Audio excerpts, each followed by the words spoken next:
Hi, I'm Alex, and in today's video I want to talk about whether or not you should buy the new iPad Pro in 2021. Specifically, not whether or not you should buy an iPad Pro in 2021, but earlier this week Apple announced that next month in May they're going to start shipping a new iPad Pro, and I just want to talk about the differences and whether or not it's worth buying or upgrading to that one, and whether or not it's worth taking a deal on the existing iPad Pros.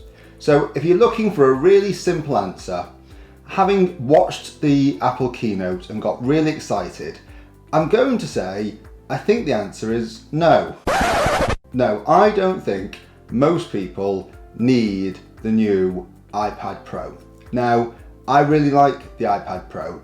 I've been using an iPad Pro 2018 since, well, weeks after it came out. It's an absolutely fantastic device. But importantly, in terms of what the new iPad Pro brings, for the 11-inch model, the real differences are a faster processor, and the existing processor is brilliant anyway. The faster processor is going to be even more amazing, but for most people it's going to be better than they need.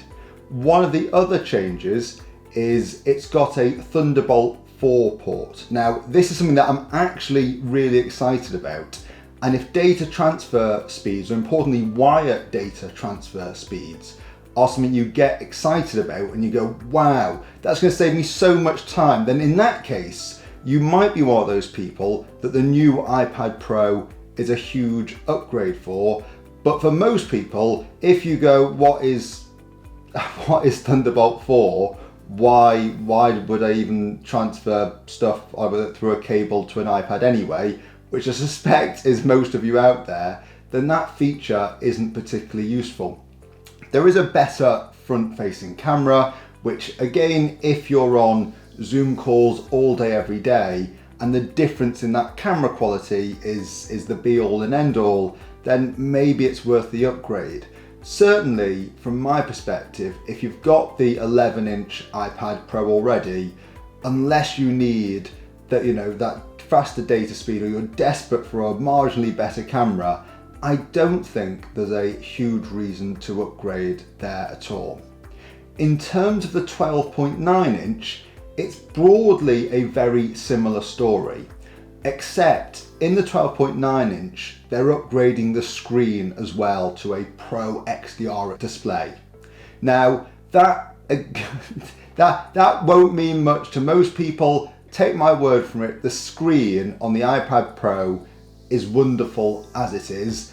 I'm sure the new XDR Pro display will be even more amazing. But unless you're a videographer or you're a professional photographer, and getting the accuracy on the screen and having it on the go is absolutely key, I don't think it really is going to be worth the upgrade. Going back to the 11-inch iPad Pro, for most people, so I think there's an opportunity here where you'll be able to get deals from now on on a previous version iPad Pro, and this might be a great time to save hundreds of pounds, hundreds of dollars on what is now going to be, in the coming weeks, the old model that will be good enough for most people. Now, with the 11-inch, you can also buy the iPad Air, which is a very similar product. For me, if you could get the last generation iPad Pro at broadly the same price as the iPad Air, and I don't know whether or not you will be able to, I think I'd favour the last generation iPad Pro.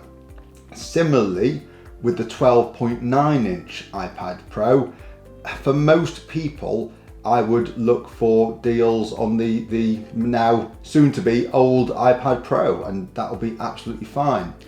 I think what's really important for me as a professional is I'm going to distinguish a use case here, which is if you're looking for a tablet, and I say a tablet, something to watch media on, look at a few emails, browse the internet, hold it in your hand, then in that sense, the last generation iPad Pro is more than good enough. Even if it's playing games, it's a powerful processor.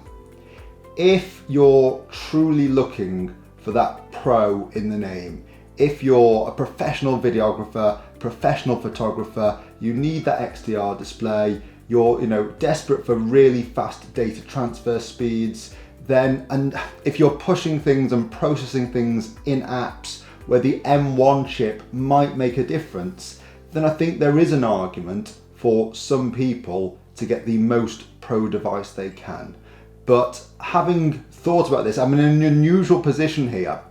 So in my personal use case, I was looking and have been looking for a while to switch out from my current 11-inch iPad Pro to the 12.9-inch iPad Pro.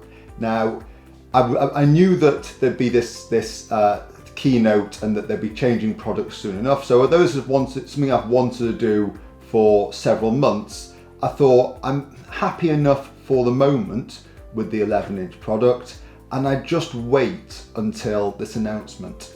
So although I've said for most people, don't do this, and when I was writing what am I going to say in this video, I was on the verge of going, should I myself be looking to get last year's iPad Pro? I think for me, one thing that I've actually been very frustrated by is the lack of that Thunderbolt port, the lack of those transfer speeds. And I'm really looking for a day-to-day laptop replacement. I'm not looking for a tablet. I'm looking for something that I can work on all day, every day, and will satisfy as many of my work needs as possible. So in that sense, that Thunderbolt 4 port for me is something that I think will save me quite a bit of time in transferring files. And I'm going to order. The orders start, I think, on the 30th of April. The product starts to ship in the second half of May. So I think I'm going to order the iPad Pro. The issue is just cost. So for me, to make this a pro device, I'm going to need the Apple keyboard. I don't need an Apple Pencil, only because I've already got one and there's been no changes to that. But I just thought I'd put this video out there, share some of my thoughts, if they're of any use, and I hope they have been, to say, for most people, this is a great opportunity to save some money and get last year's quality product.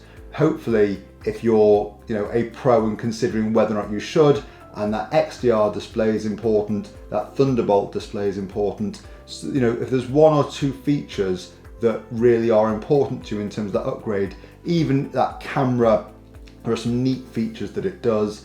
But if not, if you're just looking for a very good tablet, buy last year's model. So I'll update this if and when I get the new iPad Pro.